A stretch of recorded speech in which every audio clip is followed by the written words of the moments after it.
everyone, or good morning or good afternoon, depending on where you are.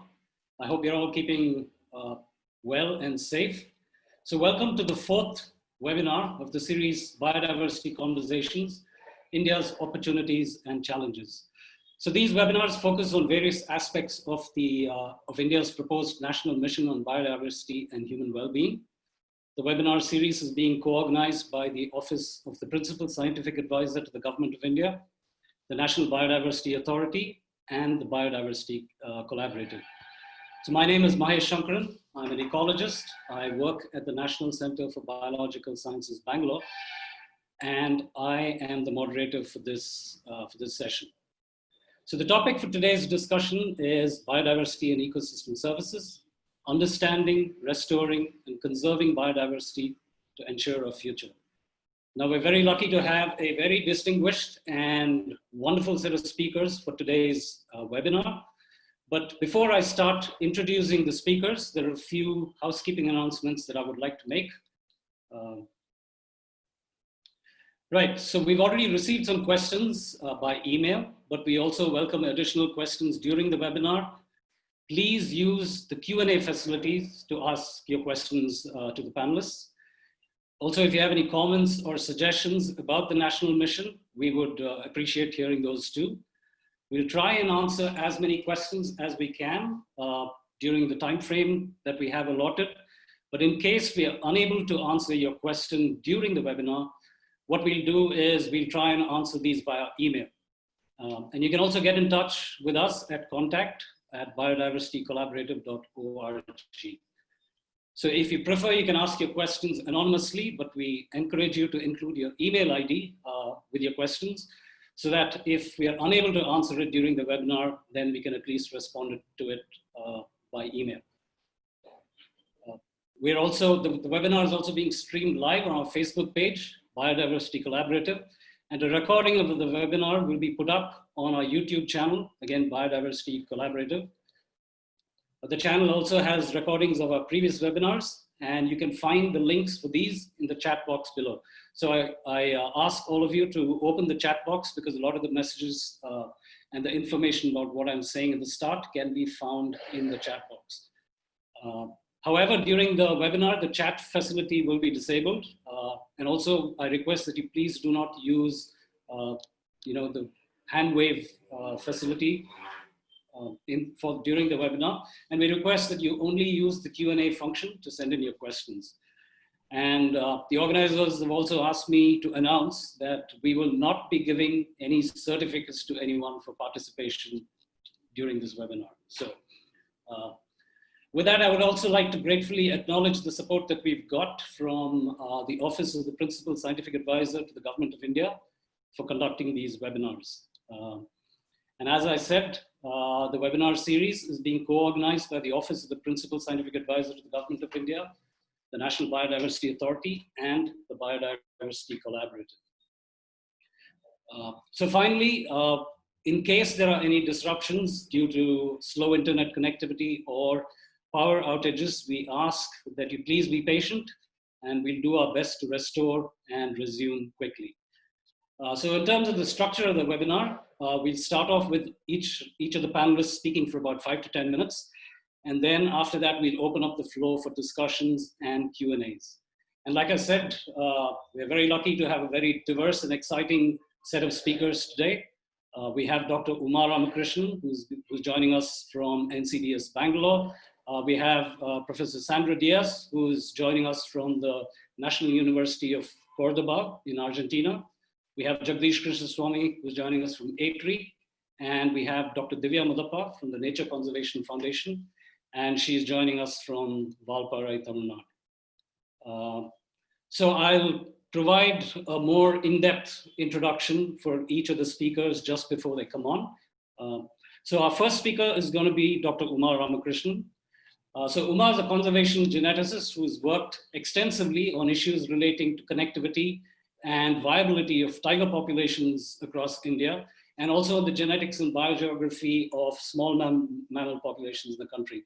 And a lot of Uma's work uses a landscape level perspective to address issues of conservation And we're very lucky to have Uma with us here today. And so what Uma will do is Uma will start off by providing a very broad introduction to the mission, and she'll provide a little bit more detail on the biodiversity and ecosystem services component of the mission. At this point, I would also say that for those of you who are interested in more details on the nuts and bolts of the overall mission, please take a look at the recording of the first webinar in this series, in case you missed it. It's available on the Biodiversity Collective YouTube channel, and you can find the link for that in the chat box. And with that, I will hand it over to you, Uma. You need to unmute, Uma. Yeah. Thanks, Mahesh, and thanks all of you panelists for being here. It's great to be together with all of you virtually, and thanks to everyone for attending. So I'm going to start by sharing my screen.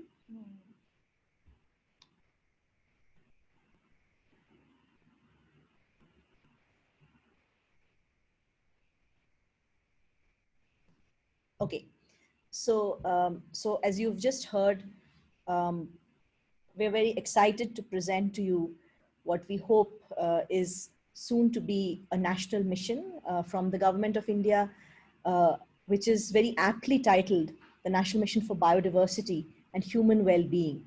We're hoping this mission will place human well-being at the core of issues regarding biodiversity and the future of biodiversity and ecosystem services.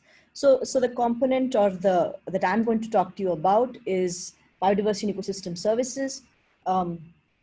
You know, there are 8 components as part of this proposed mission, and you've already heard, or you may have heard of 3 of them actually. The larger introduction. We've also had a webinar on biodiversity and agriculture, and One Health and Zoonosis. And today, we're going to basically speak about biodiversity and ecosystem services. So we're all biodiversity is very much something which is a common word which a lot of us very easily relate to. But ecosystem services is something which some of us, many of us are very familiar with, but maybe not all of us. And the idea is simply that biodiversity and ecosystem services are critical to our future. We've only more recently started realizing that both species and ecosystems provide us with many services which for the most part are unaccounted for and we ignore. For example, we get fresh food and water. There's no other source of water pretty much except from biodiversity, fuel, wood and fiber, and of course, biochemical and genetic services. Nature provides us several regulating services: climate, food, flood, water, purification and regulation, disease, something which we've become very familiar with today with SARS-CoV-2 and the pandemic which is ongoing. Disruption of nature and increased interface with wildlife can result in spillover. And we already had a webinar talking about some of these issues earlier in the week. Pollination, a very important service, which I'll go into a little bit with an example.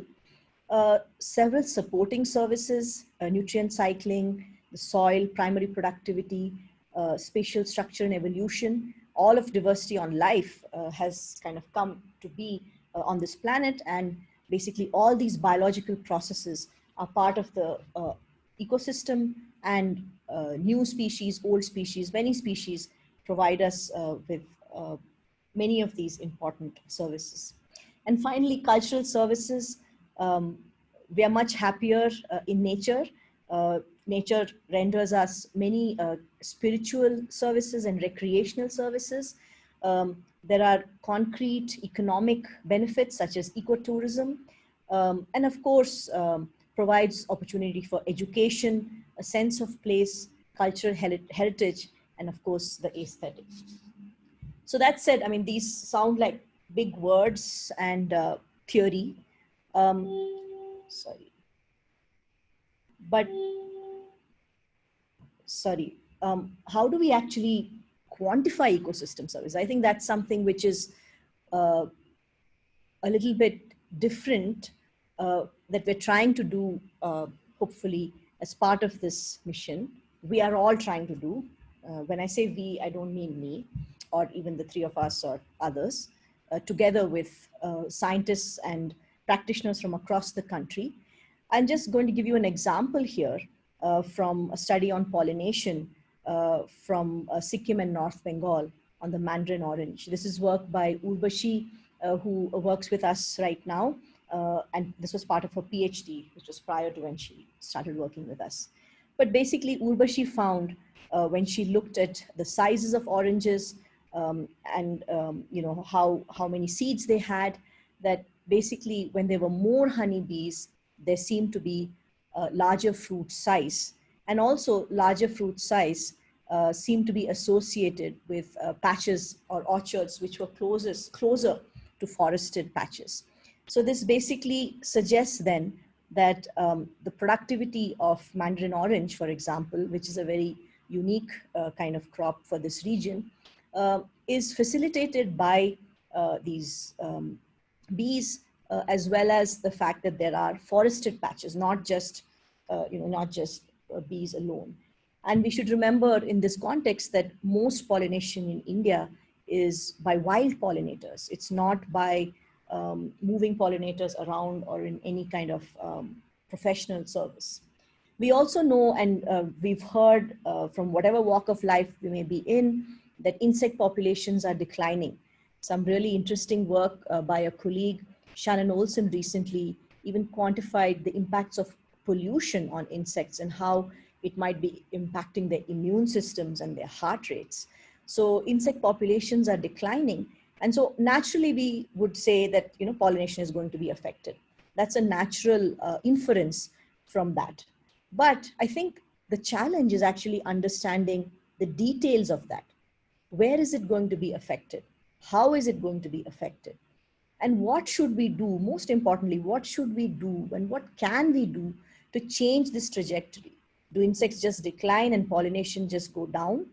How can we change this trajectory of insect decline or forest loss or wildland loss such that we don't lose these very critical services like pollination? So in reality, India has no comprehensive assessment of the services provided by various ecosystems and even more importantly, the threats that these systems face. So both things are happening simultaneously. Ecosystems are providing us services. We're losing these ecosystems in various ways, parts of them, swatches of them. And so it's a double whammy in a way. We don't know what's going to happen in the future.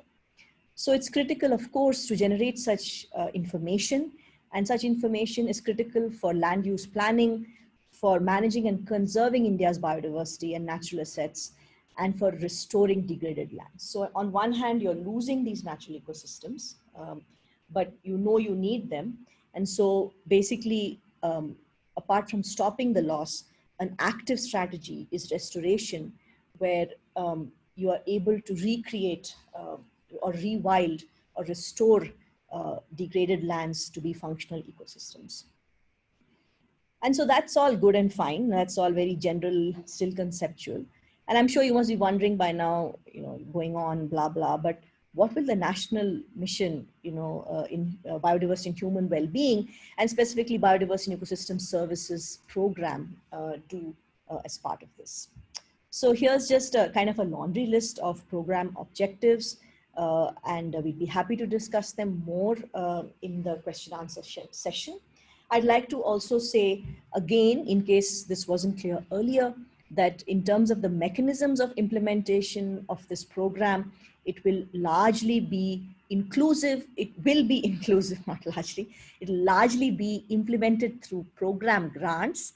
It will be inclusive with the hope to involve stakeholders from academia, managers, NGOs, companies, even maybe citizens, but also from across the country. So geographically and in terms of occupation inclusive.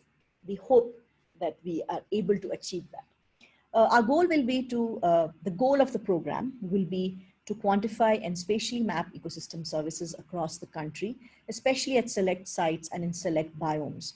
To quantify things in detail, I mean, the reason I like that picture of the orange with the vernier caliper is, that's quantification really, to actually measure things and to deconstruct them in terms of numbers, because only that will allow you to make predictions about how loss may affect the economic gain or loss and so on. We'd like to try and get a deeper understanding of the underlying drivers of ecosystem service provisioning and ecosystem multifunctionality. This is something which Jagdish will hopefully go into later.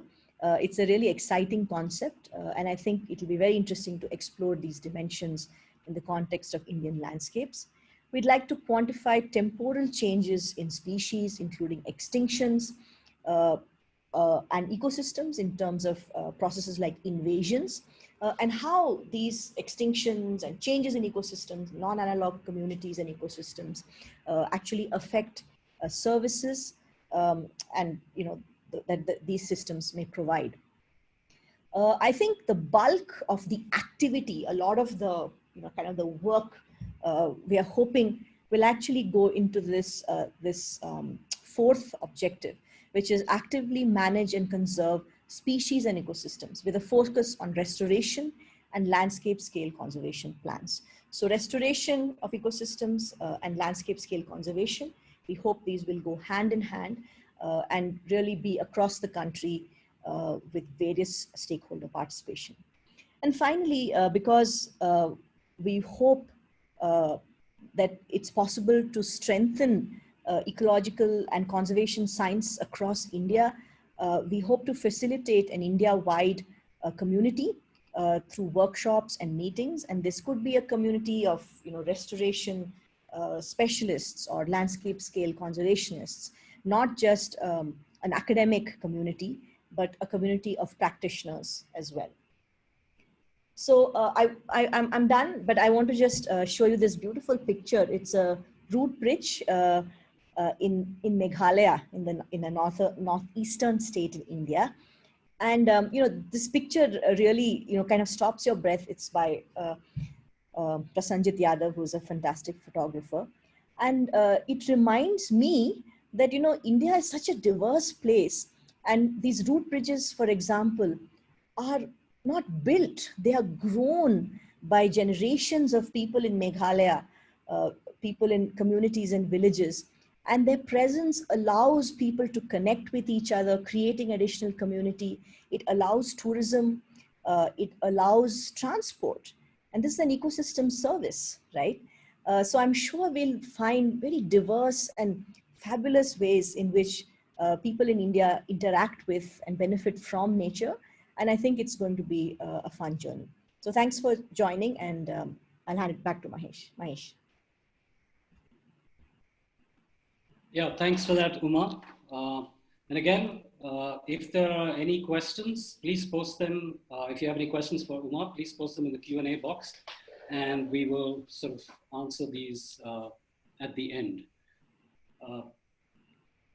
Right, so our next speaker is Professor Sandra Diaz from the National University of Cordoba in Argentina. And if you're an ecologist, Sandra needs no introduction, but for those of you who are not familiar with her work, Sandra is an ecologist who looks at how plants influence ecosystem processes, particularly in the context of environmental changes. And she does this through the lens of plant functional traits. And so Sandra is in the top 1% of the most cited scientists in the world, and she has won numerous honors and awards. And I'm not going to list them all here, but just to name a few. In 2017, she got the Ramon Margalef Prize in Ecology. She was nominated by Nature's 10 as one of the people to watch in 2019. In 2019, she also received the Princess of Asturias Award, and she was elected a foreign member of the Royal Society, and she received the Norwegian Society of Sciences and Letters Gunners Award. So of particular relevance to this webinar, Sandra was a co-chair of the recent Global Biodiversity Assessment of the Intergovernmental Science Policy Platform on Biodiversity and Ecosystem Services, or IPBES, or IPBES. And it's indeed a pleasure to have Sandra with us here today.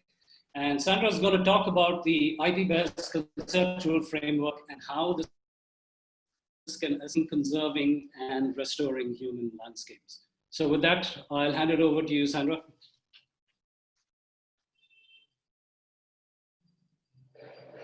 Okay, thank you very much for your very generous introduction, Mahesh. I am really pleased I'm honored to be part of this webinar and to know more about what you are trying to do in the collaborative. I'm going to try to share my screen. Let's see if it works. Right.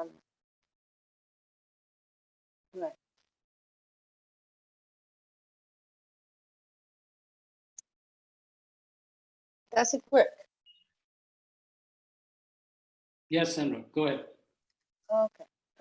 Let me try to close the video. Okay. Never mind. Right.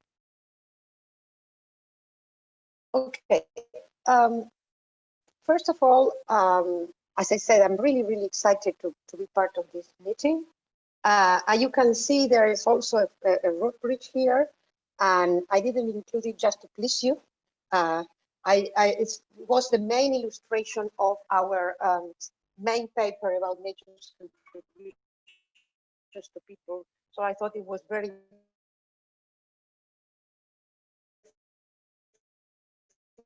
to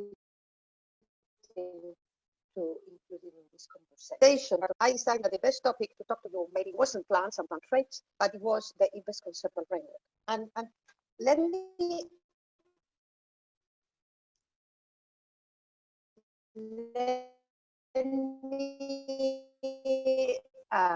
explain you why I thought you would be interested. I read that pollination is these are two really complicated things to do. If you talk about valuation, then you start thinking, okay, value nature for whom? And value intrinsic values, or you may want to focus on instrumental values or only on the monetary value within the instrumental values. And increasingly, people are also trying to incorporate what is called relational values, values that always been there, have always been extremely important in deciding what people do or don't do for the environment, but only now they have been visibilized in policy. So it's complicated.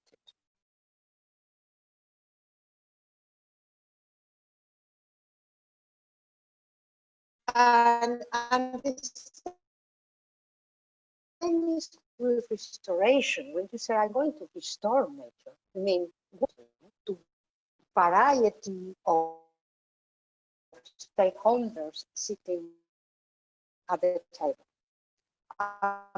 particularly in highly heterogeneous societies like ours. So I thought I would share the experience of IPBES.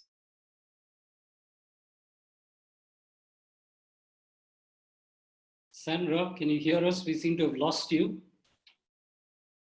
Maybe you could turn off your video. Okay.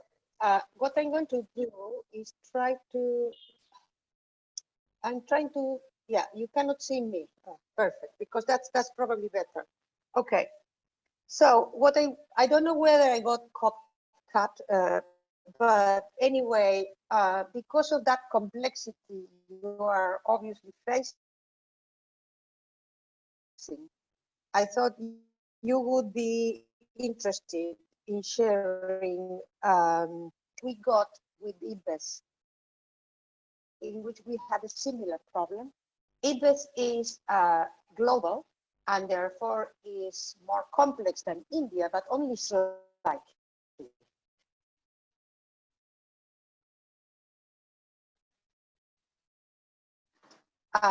we had this huge mandate that we had to assess the state and trends of biodiversity,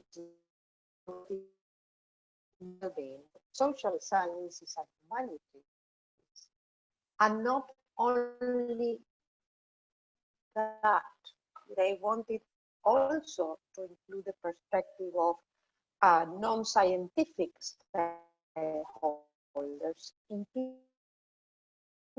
indigenous people and local communities.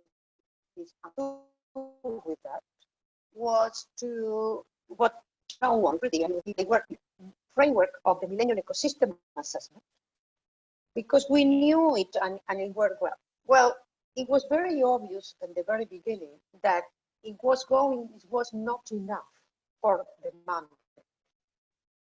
So we had to build a new framework to face the situation.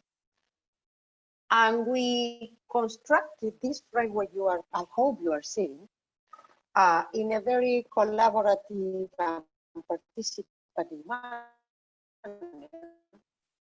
And the idea was to define a framework that made sense not only to ecologists, not only to science, but to all stakeholders. And this is the framework we came up to it.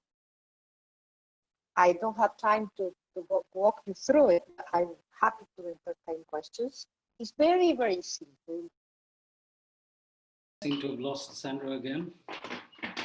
I think I got cut again. I hope it gets better. I was saying that you don't need to be a scientist to understand and feel. Hello? Go ahead, Sandra, we can hear you. You can hear me? Yes. Okay. I'm very sorry. I don't know what's going on with the connection. I was saying that, yeah, that the big black names of these elements are concepts that should make sense to all stakeholders, no matter who you are. You don't need to be a scientist. These things in black are still quite important to you. But what I think is interesting in IPBES is that you can approach these general concepts and ideas from very different perspectives. And those perspectives are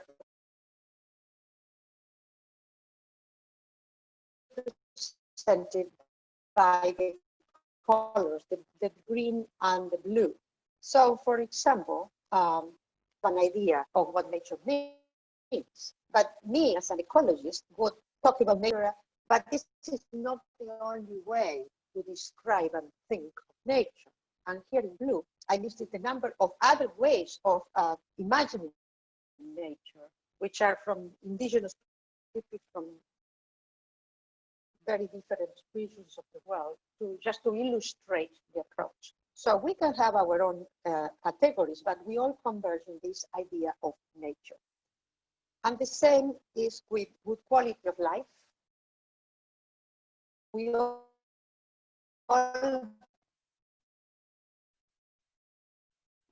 know what good quality of life means, but depending on what actor you are, this quality of life had very different points. World Bank idea and indicators of a good quality of life is very different from the idea of quality of life that you may have in your local village, for example. And the same applies to these core concepts I want to share with you, with these nature's contributions to people. Nature's contributions to people, both negative and positive, from nature to the quality of life of human beings, right? It includes things we are very familiar with, such as ecosystem goods and service, many other concepts. As you probably know, not everybody is familiar with ecosystem service concept. Not every discipline is happy with it.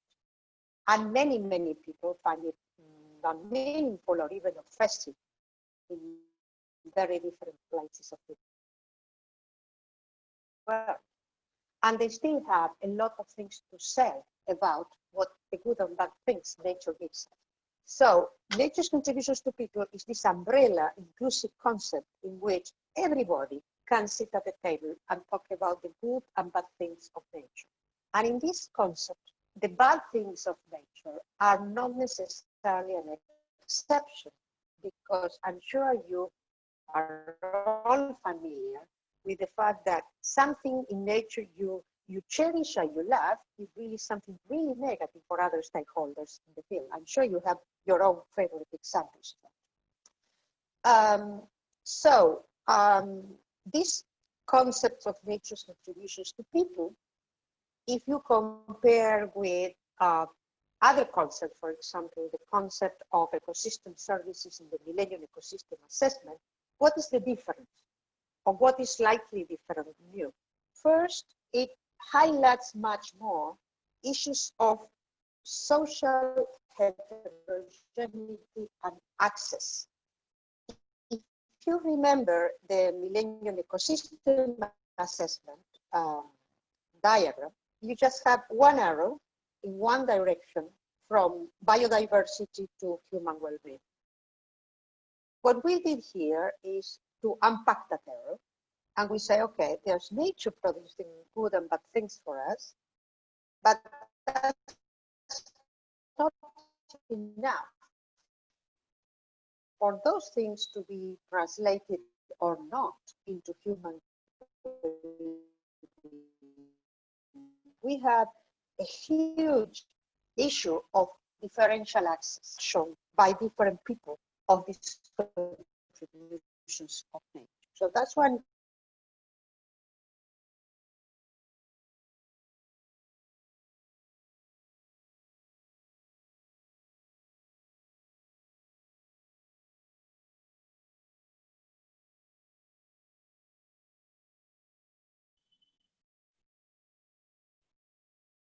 Hello.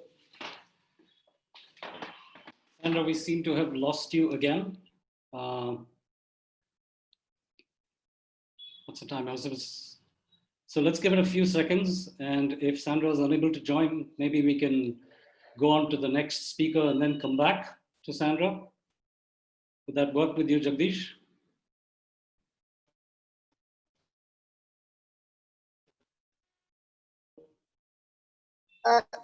I'm come back. I'm back. I'm come back. I'm back. Okay, Hello? Thanks, Sandra. Yeah, we can hear you. I'm very sorry. I'm almost done. Okay. Yeah, I don't know what's going on with the connection. Anyway, I was saying that this approach, okay, the traditional approach, the ecosystem service approach, I don't know whether I stopped being heard, is the one we use is mostly an economics approach in which you have stock nature, and there you have a unidirectional flow of services to a demander, right? What the nature's contributions to people approach allows is to say, okay, that stock and flow model is fine, no problem, you can use it. But if you have a slightly different model of nature and contributions, for example, if you have a more reciprocal idea of your links with nature, and you think of it not stock and flow, but you think of reciprocity, you think of mutual obligations, etc., you can still work with a conceptual framework. So it doesn't require reciprocity, but it allows for reciprocal models of interaction. And another slight difference is that culture is not confined to one particular kind of contributions to people, but culture is assumed to be embedded in all contributions, everything. From what we mean by food, which is very culturally dependent,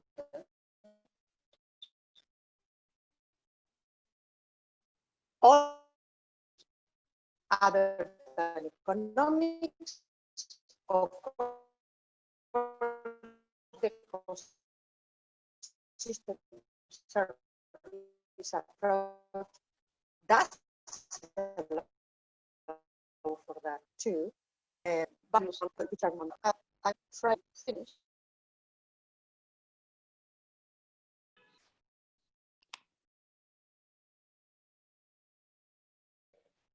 Are you done, Sandra?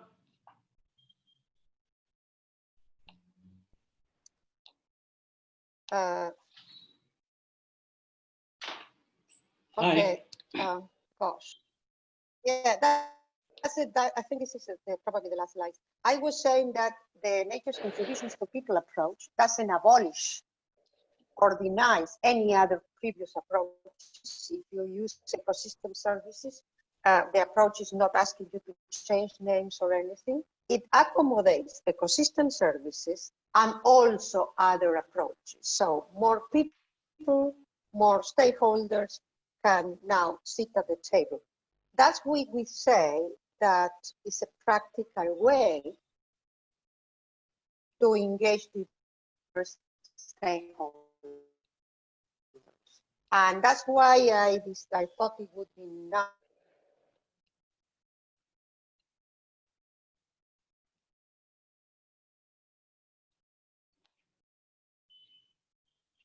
Right. Thanks, Sandra. We seem to have lost you, but I think we've got the crux of the message. We're sorry, folks, for the poor connectivity.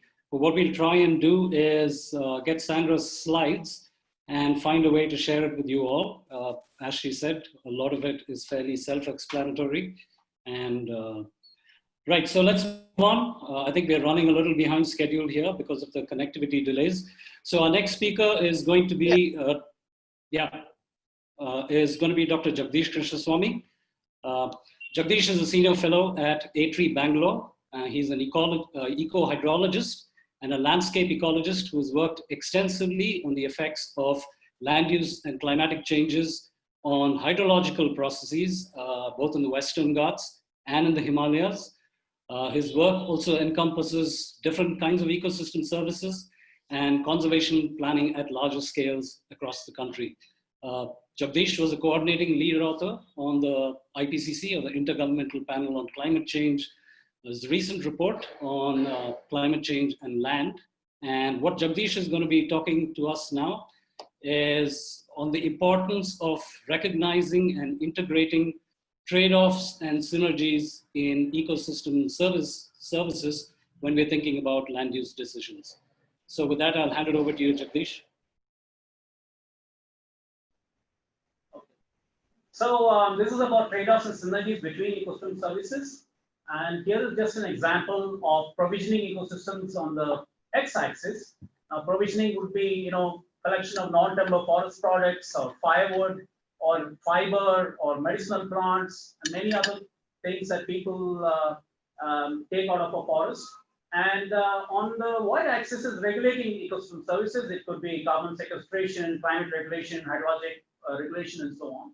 And there could be these trade-offs because if you remove a certain quantity of biomass out of the forest, it could be affecting the ecosystem functions and the biodiversity that underpins the regulating ecosystem services. And you might actually find that there is a negative trade-off between the quantity of regulating ecosystem services and the quantity of provisioning ecosystem services. And this also illustrates that you can have different trajectories of moving between different states of management that will give you different levels of benefits in terms of regulating ecosystem services and provisioning ecosystem services.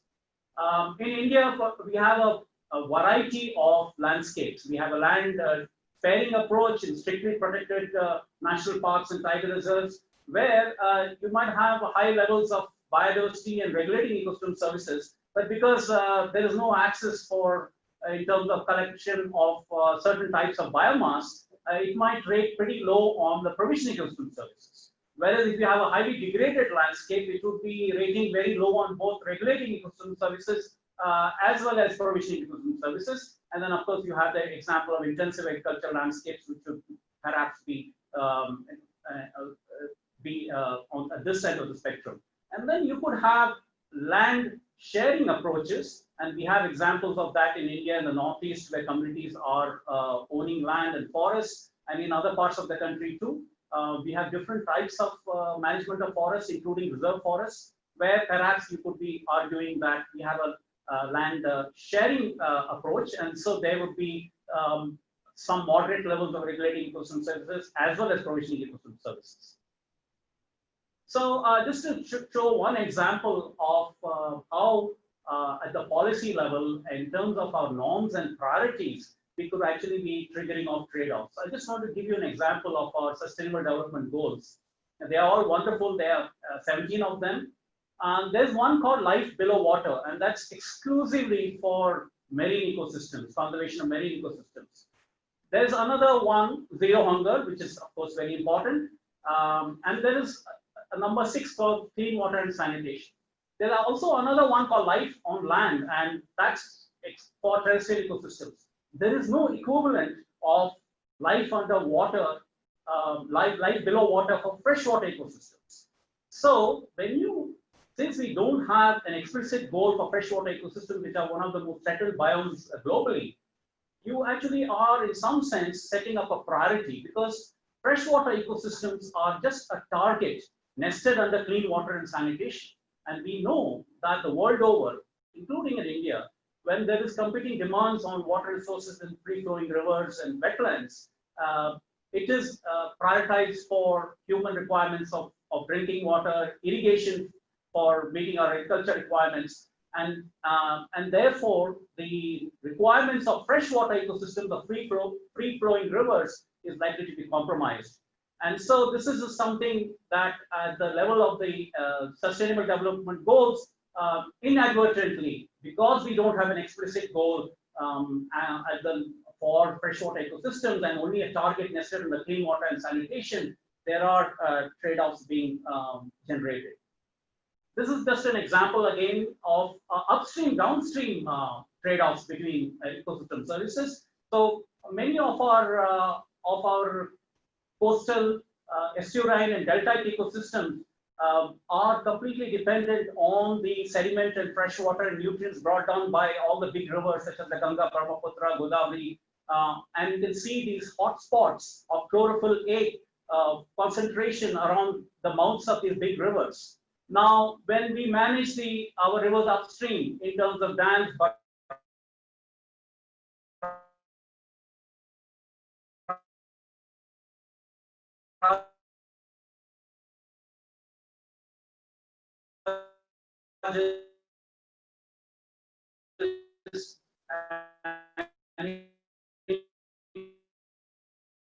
interlinking, we are going to be reducing the sediment load coming into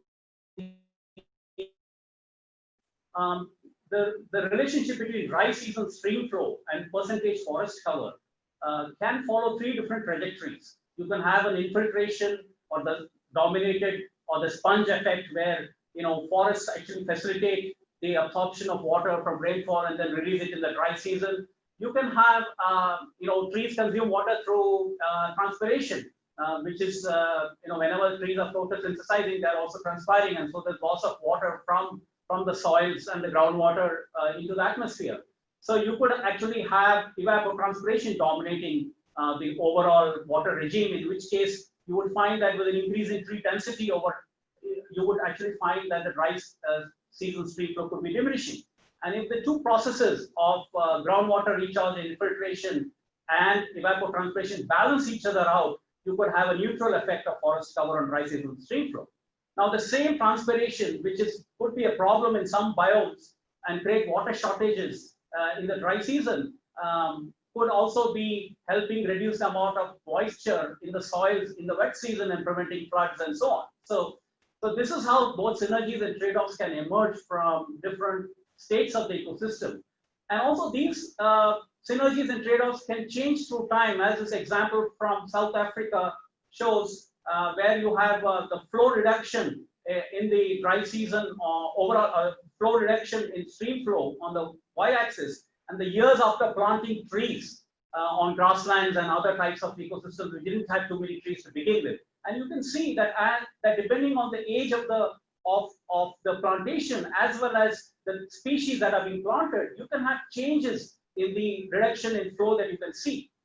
And we also have seen that in certain types of forests, for example, in Costa Rica and some parts of Western Ghats, you can actually have a gain in dry season stream flow for an increase in forest cover because of the dominating effect of infiltration and groundwater recharge.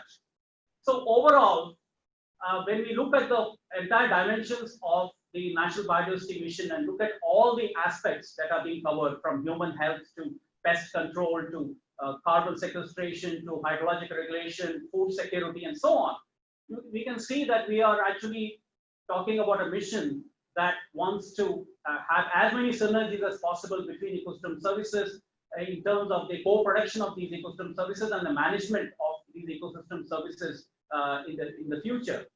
So, so these have to be considered. These trade-offs and synergies have to be considered at the appropriate levels of governance and spatial and temporal scales.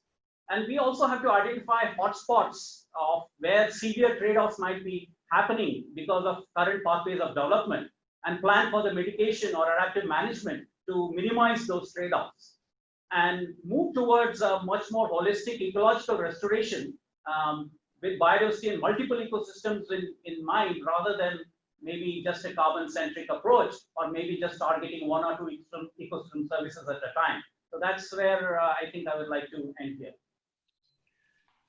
Thank you, Jagdish. Actually, that gives the perfect segue for me to introduce our next speaker. So our next speaker is Dr. Divya Mudappa, who's a scientist with the Nature Conservation Foundation.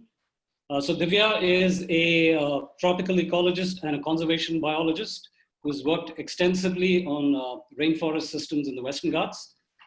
And a hallmark of Divya's work has been to try and understand pattern and process in rainforest dynamics and use this scientific understanding or this information to guide on-ground implementation of conservation programs, and also for education and awareness.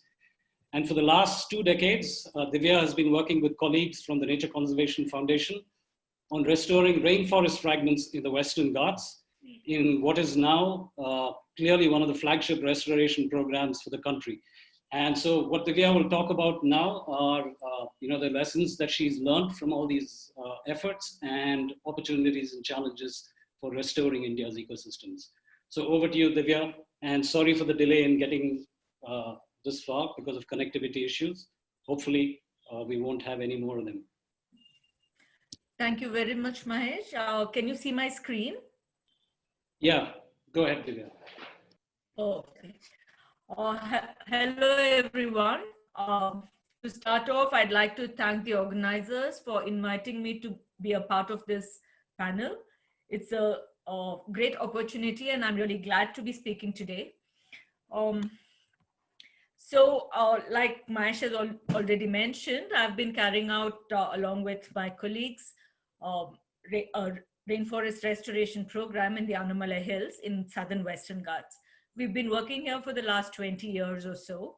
And this is an example that you can see right now of one of the fragments that we have restored, how it was before 2005 and how it looks today. So we've been largely working in degraded forest fragments, which are on private land adjacent to Annamalai Tiger Reserve. We've worked in about 100 hectares over 20 years, covering about 25 sites. And 100 hectares does not seem much, obviously, but then we have been simultaneously studying the systems that we have been wanting to restore. So we have had to identify benchmark sites towards which we hope our restoration efforts will flow. And after about 15 years of carrying out restoration in these forest fragments, we assessed to see how effective our restoration efforts are. And right now you can see a graph, So basically, we looked at a few parameters which would give us an idea as to whether our restoration efforts were a success or not, which included tree density, species richness, and carbon storage. As you can see, most of our restored sites are tending towards our benchmark targets and way better than sites which are unrestored and adjacent to these restored sites. So although this is a great motivation for us to carry on our work, I'd like to reiterate that we may never reach the kind of diversity that a rainforest benchmark has despite our restoration efforts. Similarly, we have been assessing the recovery of rainforest birds in our restored site, and even here we do have some positive responses, and they are tending towards our benchmark sites and doing way better than the unrestored sites. However, once again, looking at the global and even national trend in declines in bird diversity and densities, it's very unlikely we will ever match our benchmark sites despite our restoration efforts. So to reiterate, although there has been recovery because of restoration of these degraded rainforests, we are, even after 20 years, we are nowhere close to what our benchmark sites are. And what I would like to emphasize is that we may never recover with our best efforts and best understanding the natural forest that we will lose or we are losing currently. And although it's a welcome change that there are many global initiatives such as Bond Challenge and the UN Decade for Ecosystem Restoration, also many missions like the one that we are talking currently on of biodiversity conservation and human well-being. These are very good initiatives and very welcome initiatives. However, looking at the current trends and practices, it does not give us much hope because we know how much effort restoration takes. So if you, and India is a signatory on these global initiatives, and we have been going around planting, and unfortunately planting in arid zones where we should not be having trees. We are also diverting a lot of our multi-species mature forests or mature other kinds of ecosystems to industries with the hope that compensatory afforestation or greening programs can, replace these forests that we are losing. And that's not what is happening right now, because we are losing very, very unique ecosystems such as the grasslands and the biodiversity therein because of conversion of grasslands into mostly monoculture or very low diversity plantations. I'd like to reiterate here is that ecosystem restoration is not always about tree planting. So we do need to recognize that certain habitats for its own uniqueness and its biodiversity values, whereas forests, natural multi-species forests have their own benefits as well. And therefore all compensatory afforestations or greening programs do not necessarily either conserve biodiversity or, as I will be showing you shortly, need not necessarily help us in some of our climate mitigation targets either. So what is currently happening is that high diverse ecosystems are being either converted to plantations or monoculture plantations where there is an associated biodiversity loss, or they are being compensated by planting unsuitable species or fewer species, which does not really help in biodiversity conservation either. So quickly coming back to carbon stocks, we also measured carbon stocks within our rainforests and multi-species forest and compared it with plantations. This was carried out by some of our colleagues. And it is clear that high diversity forests such as wet evergreen forest and even deciduous forest have much greater above ground carbon stock and monoculture plantations such as teak, eucalyptus. Although the carbon capture rate could be similar to some of the plantations, the stability and the resilience of high diversity forest is much better, especially in conditions of, say, drought or extreme weather conditions. So there are a couple of points to take home here. One is that plantations, monoculture plantations or low diversity forests can never replace the natural forests that we have. And as far as possible, what we have within protected areas need to be conserved. No amount of restoration will bring back the diversity that we are likely to lose by giving up these forests for other industries or other purposes. Secondly, we need to think of restoration beyond our protected forests. We need to look at it at a landscape level. We need to incentivize businesses and even individuals to look at restoration or forest on their land as an alternative land use, which could provide us some of the ecosystem services that earlier speakers spoke about.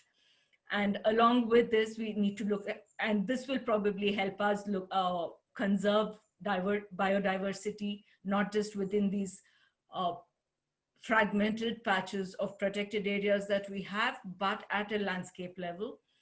And I think what is also most critical is that this effort involves multiple players, and these people are, local communities, businesses, as well as scientists. And it cannot be only in the hands of a few departments which may not have the bandwidth to invest in a process like ecosystem restoration for a long period of time. With that, I'd like to end, and I'll be happy to take some questions. Thank you, Divya. And thanks again to all of our speakers. We are running quite a bit behind schedule. And so what we'll do now is deal with some of the questions that we've got. We'll try and answer as many as we can, but we only have about 10-15 minutes to do so. Before I do that, I'd just like to check Sandra's connection. Sandra, can you hear us? Yes, I can. Okay, so while the connectivity is good, I'll just send some questions your way. So these are some questions that we received early on, and I should say thank you for telling us a bit about the nature's contribution to people approach that the IPBES has adopted and how this differs from the Millennium Ecosystem Assessments approach. And I think that's really helpful in terms of thinking, at least in terms of the mission, about conceptualizing efforts. So we got a question from Nitil Kumar Gogoi, who asked, is the economic valuation of ecosystem services going to attract increasing commercial exploitation? What would you say to that? Would you have any thoughts? Yeah, thank you. That's a very good question. Well, I could say that the risk, there are two things. First, the main risk is not with economic valuation per se. The risk is being too narrow in assessing the values of anything. The risk of economic or monetary value only are the same risk of ecological value only or any other value only. I think that the way to avoid that is to have plural values. So whenever you have a socio-ecological system, you make sure you look at the economic value, but also the health value, the relational value, and the non-material value. That's much safer. right? And that's my general response to that. There is a risk, but I think more than with the money value is the market value.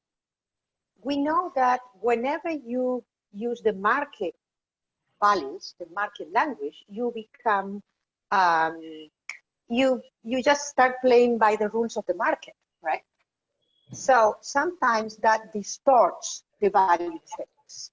For example, I like the metaphor of one famous British sculptor who says, I'm very lucky because the rich like my sculptures, and because my sculptures are liked by the rich, they just cost a lot of money. Because whenever you have something the rich want, that thing just starts being, very pricey. So when you use market value, then you are in a risk, if you are not careful, to undervalue those contributions to people that are most valued by the poor, and overvalue those who are most sought after by the rich. And that's a problem that can distort, if you are not careful, schemas like payment for ecosystem services, etc. So that's what I would say I have to say. Yeah. Thanks, Sandra. Yeah, thank you for that. So the next question, I'm going to send it Divya's way. So the question is, how do we ensure that the same process of degradation does not continue to affect the restored site? This is from Dr. Barucha. So what we have found is, depending on where you're carrying out the restoration, I think it is important before you start restoring to identify what those degrading factors are, and see if you can prevent that from happening. However, like Jagdish mentioned, some of these sites will have to be considered to be of multiple use as well. And I think, therefore, the goal with which you're trying to restore would matter before you start the restoration efforts itself. Does that answer my question? Oh, yeah. Sorry, your question. Sure, it does. One more question for you before we move on. So a lot of your work has been at local scales, like you said, in the order of like a few hectares or 100 hectares and so on. But when we're talking about the National Mission on Biodiversity, or when we're trying to meet our international targets, such as the Bond Challenge, this requires us to scale up, right? We have committed to restoring 26 million hectares by 2030. So are there any specific challenges or that you think we should keep in mind, or how do we scale up? What are the issues with scaling up? I know it's a big question, but maybe just one or two things. Yeah, right. So I think scaling up is possible, as I mentioned, if we are looking at a lot of private land, and we look at restoration as one of the land use changes or land use practices that can be adopted. And these need to be either facilitated or incentivized. Currently, nobody wants to have a natural ecosystem on their land because there are lots of policies which prevent them from using that land once there are trees or a natural ecosystem on it.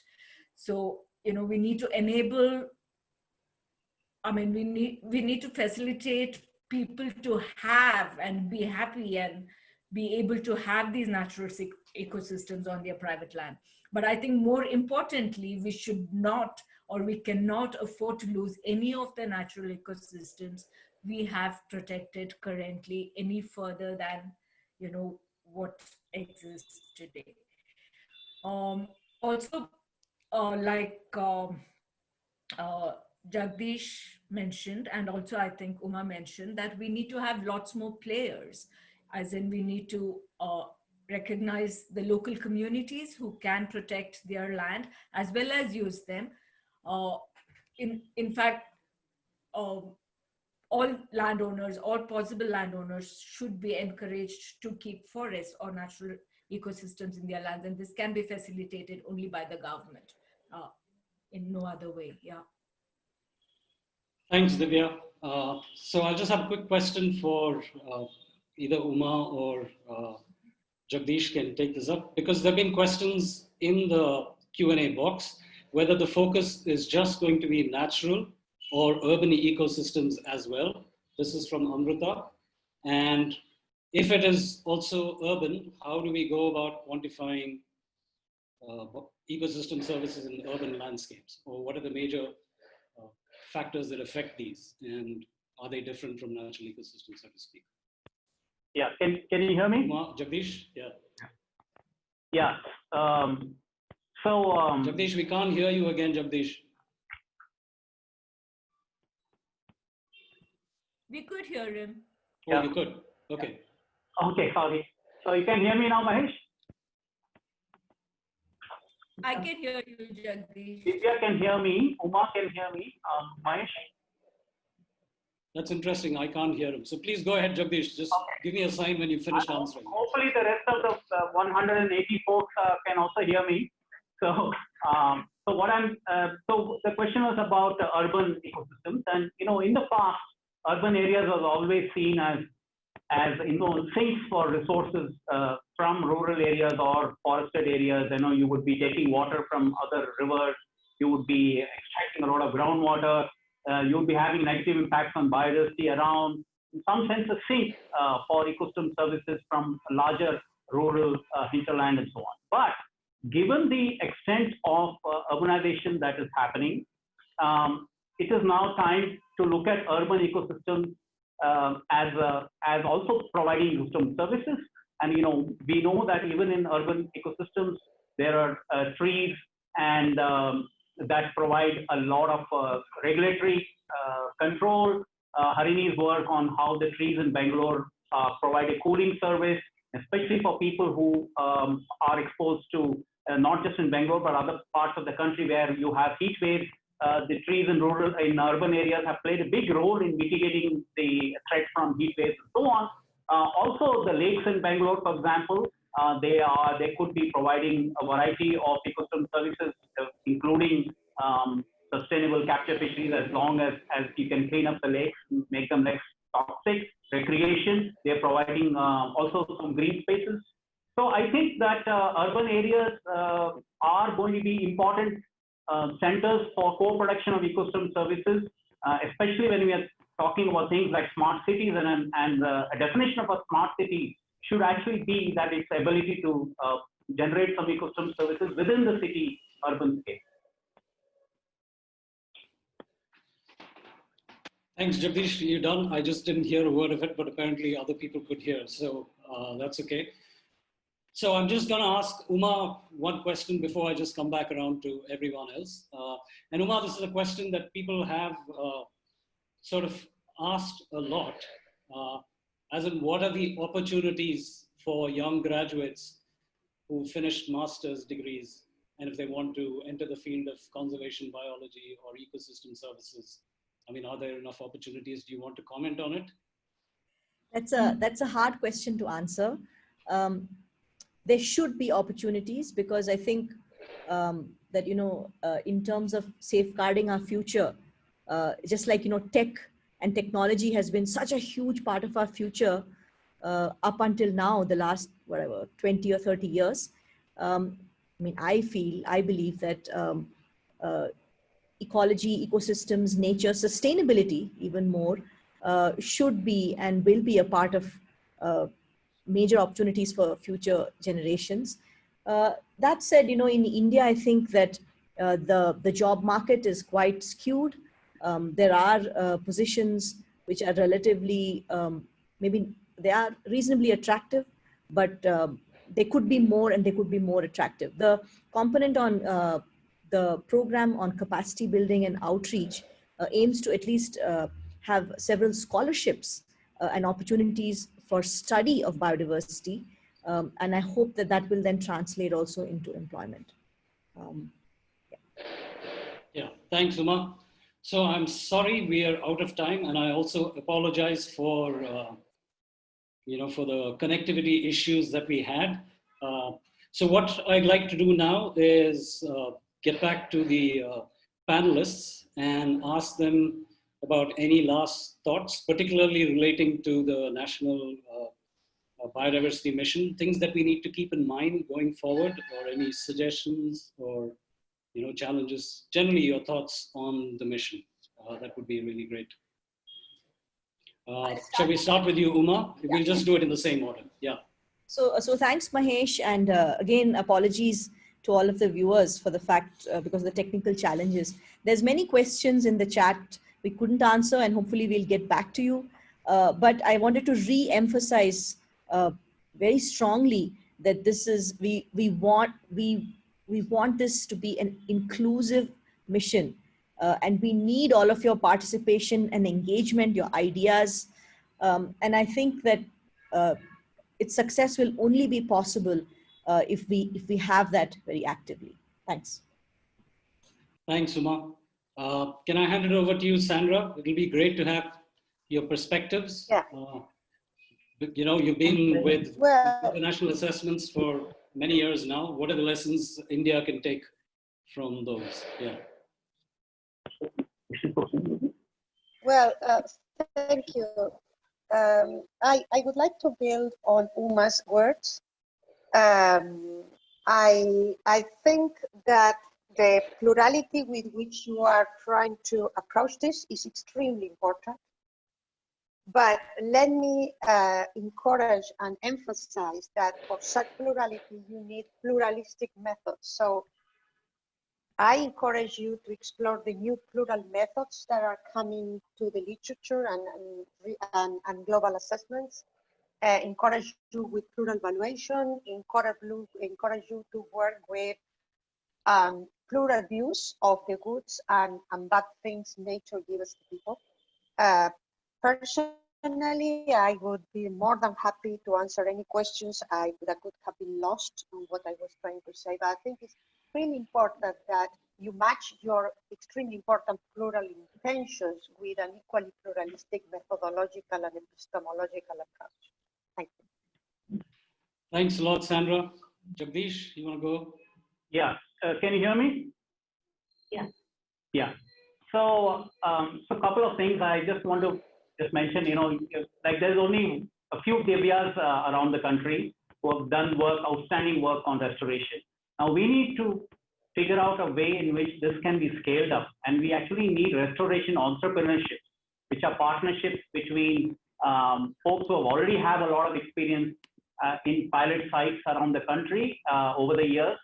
Plus, entirely new, engineers, you can have soil scientists, you can have biodiversity specialists, you can have economists, rural development folks. I think they all need to be part of restoration, ecological restoration. And then, because there's lots of areas, whether it's wetlands or grasslands or forests that are, in some sense crying out for restoration. But we also have irreplaceable high biodiversity and well-functioning ecosystems, which are, they cannot be lost. Whether it's the forest in the Western Ghats or whether it's the mangroves, the Sundarbans, or all our forests in the Himalayas, Western and Eastern, the highlands in central India. Now, these are in some sense irreplaceable assets for India's ecological security.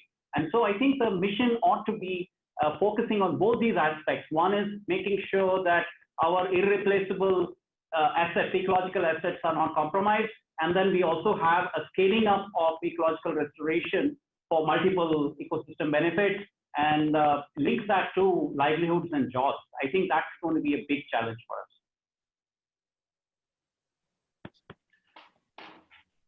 Thanks, Jagdish. Divya, can I hand it over to you for some last thoughts? Thank you, Mahesh, and thanks, Jagdish. I think you've said most of what I wanted to say.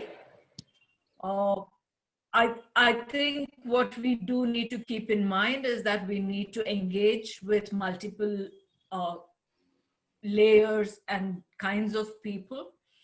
We also need to see the inherent long-term goals of restoration and a commitment.